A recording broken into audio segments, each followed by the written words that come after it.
they fly anyway, because bees don't care what humans think. But if the humans mess with them, the bees won't be set back.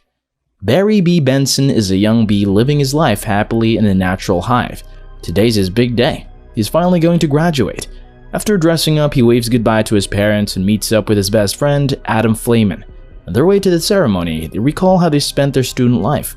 3 days in preschool, 3 days in high school, and 3 days in college. That's what it takes to graduate in the hive, but days are like years for a bee. After a short ceremony, the graduated bees are taken on a tour of Honex Industries, the place where they will spend the rest of their lives. The industry consists of different parts, and each bee working there is responsible for a specific task in making honey. They also work on their defense against humans, while they go out to collect nectar. All the fresh graduates need to pick up their preferred job post, and they're excited about that. Except for Barry. He's not ready to choose a single thing to do for his whole life. He tries to explain this to Adam, but no other bees are brave enough to think differently. Their conversation is interrupted by the entry of pollen jocks. They're the bee army responsible for collecting nectar. Barry gets really impressed by the pollen jocks as they get to visit the whole world outside. Seeing his interest, one of the pollen jocks promises to take Barry for a ride soon. Later that night, Barry keeps thinking of his career. He shares his curiosity with his father, but just like many parents, his father wants Barry to follow in his steps and become a honey steerer. Barry tries to put his point, but it's useless trying to change the traditional pattern. The next morning, they go back to Honex and line up in front of the job placement board. The positions are limited as all the graduated bees have only one place to work in. However, Adam got his desired post as a working bee has died recently. Barry can't digest the system. He doesn't want to die working as an average bee. He gets out of the line and sneaks away to see the pollen jocks. They're about to take their flight. They recognize Barry and invite him to join them.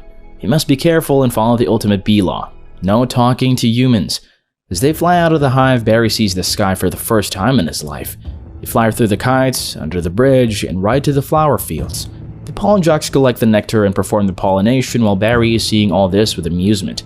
Afterward, they fly high to detect more flowers. A bunch of daisies comes into their sight, but they turn out to be tennis balls.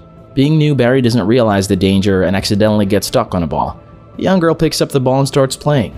Barry is screaming for mercy. His life is at stake. Suddenly, the girl's boyfriend plays a wrong move and Barry's kicked out of the playground. He lands inside a car's engine and can't find the way out. The driver turns on the air conditioner and Barry is sucked out into the car sitting area. All the passengers start to panic. They try to hit Barry and spray him with insecticide. The poor bee runs out of the window for his life. But his misery doesn't end here. It has started raining. Bees can't fly under the rain. Barry looks around for shelter and enters an apartment through an open window. It belongs to the tennis players Barry encountered earlier. He decides to find a safer place, but the window is closed. Barry mistakes the ceiling lamp for the sun and falls into the nacho chips. The guests start to panic upon seeing him and try to hit him. Fortunately, Barry is saved by the girl. She's a kind lady who values the life of every creature. She takes Barry outside the window, but he can't leave right now. He must thank her for saving his life.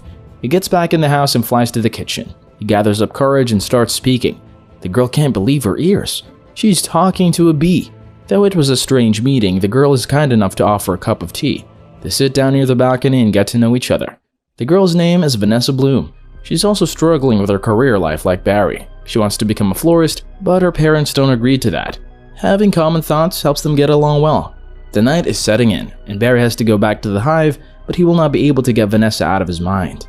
After returning home, Barry tells Adam about the outside world, and also about meeting a girl. Adam warns him not to chase a wasp, his parents won't agree to their relationship. But he totally loses his mind after knowing that Barry fell for a human. That's totally impossible. Barry has to think like a bee. His parents also want him to choose a career and start working like a normal bee. However, it's too late for doing anything. Barry is badly fallen in love with Vanessa. He's already dreaming of their romantic date. The next day, Barry risks his life again to meet Vanessa. She takes him to a flower shop where she wants to work. Afterward, they go to a grocery store, but Barry's worst nightmare is waiting there. The shelves are full of honey bottles. He can't believe their food is being sold here under different brand names. It takes their life to make it. Barry is losing his temper. He wants to get to the bottom of this. He sneaks into a honey company and fights a man to get further information. The man tells him about the honey field and that he can get there by following the company's truck. Barry gets on his way there. He tags along a cyclist's bag and jumps to the truck's window. There he meets many other insects. After escaping the vipers, he sits down to share his problems with a mosquito. Soon he reaches the farm and discovers a nerve-wracking reality. Bees are living in fake hives and their honey is being stolen by humans. There's not just one hive, there are hundreds of them. Barry captures some pictures and takes them back to his hive. Regardless of the difficult circumstances, he's ready to sue the humans. The story spread all around the bee news. Meanwhile, Vanessa is also ready to help him in filing a case. They submit their request, and within just a few days, the court trial starts. Barry is representing the bee company, while the bee companies are being represented by the creepy lawyer named Leighton T. Montgomery. Leighton states how he holds all the rights to use nature for the benefit. He also claims Barry is a hologram or a robot. In defense, Barry calls all the required witnesses. The first one is a company owner who makes the bee do the labor for free while paying his other employees. Barry's next guest is the musician Sting. He's using bee terminology without their permission. The last one is the actor Ray Liotta, whose face is being displayed on honey bottles while he didn't play any part in the manufacturing process. Barry's statements were strong, and he had a great first trial day. Vanessa decides to celebrate with a delicious dinner. However, they're disturbed by Ken's sudden entrance. He sits down at the dining table and Vanessa goes to heat food for him. Meanwhile, Ken decides to have a chat with Barry. He doesn't seem to like bees much. Barry doesn't like him back either and makes fun of his so-called skills. Ken gets angry and drops down his spoon. While picking it up, he hits his head and gets angrier. Barry excuses himself to use the restroom, but Ken follows him there. He rolls up a magazine and decides to kill Barry right there. He sprays at the little bee and even tries to burn him. In the mess, Barry trips himself and falls into the toilet. The evil Ken presses the flush. Barry grabs the nail filer from nearby and starts surfing in the toilet. Ken tries to hit him again, but Vanessa comes over. They start arguing and decide to break up. Vanessa is not sad at all. She wants to have a peaceful life without toxic people like Ken. The next morning is the second day trial. Leighton has read through all the books on bees and comes prepared. He calls Barry to the stand and starts questioning his relationship with Vanessa. Then he calls him adopted as all the bees are given birth by the queen so they can't have individual parents. Adam can't stand his community being humiliated like that. As Leighton planned, Adam gets triggered and stings Leighton. The cunning lawyer overreacts and blames bees for being insensitive and dangerous. Barry takes Adam to the hospital. He feels weak after the stinging. They were trying to figure out a new move when they noticed a few humans smoking outside the window. This reminds Barry of the smokers that are used on the bees. He goes out to bring evidence and requests Adam to buy some time in court. Leighton tries to use this as a chance to force the judge into stating the decision. Luckily, Barry makes it back in time and brings a smoker into the courtroom. Leighton calls it harmless, but accidentally activates the device. Its smoke makes all the bees suffer and Leighton is caught red-handed. The media and the jury get on the bees' side and claim justice. The judge gives the decision in their favor and Barry is happier than ever. Before leaving, Leighton warns the bees of the food chain interruption this decision can cause. Barry doesn't take him seriously and starts working on his mission. He shuts down all the honey farms and frees the bees. He also takes the packaged honey off the shelves.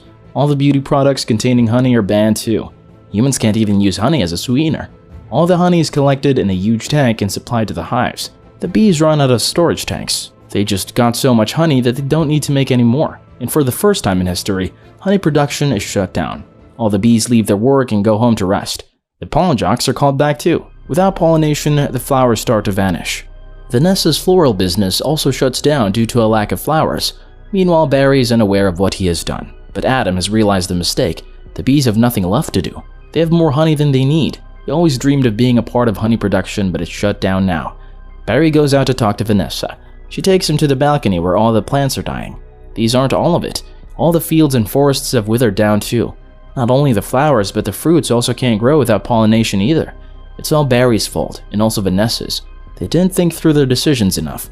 Before the flowers finish off from the world, Vanessa wants to see the flower parade tournament being held abroad. As she rides away in a taxi, Barry's hit upon with a brilliant idea. He wants to correct his mistakes. The flower parade will have a lot of bloomed flowers, so it's a good source of pollen. Barry wants to steal a bunch of flowers and bring them back to his city. Then the bees will spread the pollen to restore the plantation. As they planned, Vanessa and Barry sneaked into the parade. They choose a suitable flower float and drive it away. Afterward, they got on a plane to reach back as soon as possible so the flowers can stay fresh. Unfortunately, due to unfavorable weather conditions, the plane has to slow down. Barry decides to talk to the pilots about it, but they start to panic on seeing a bee in the cabin.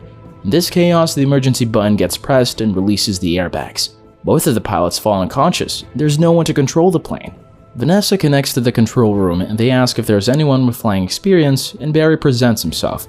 He believes that a plane is just like a giant metal bee. However, this flight is not going to be as easy as they're heading towards a thunderstorm.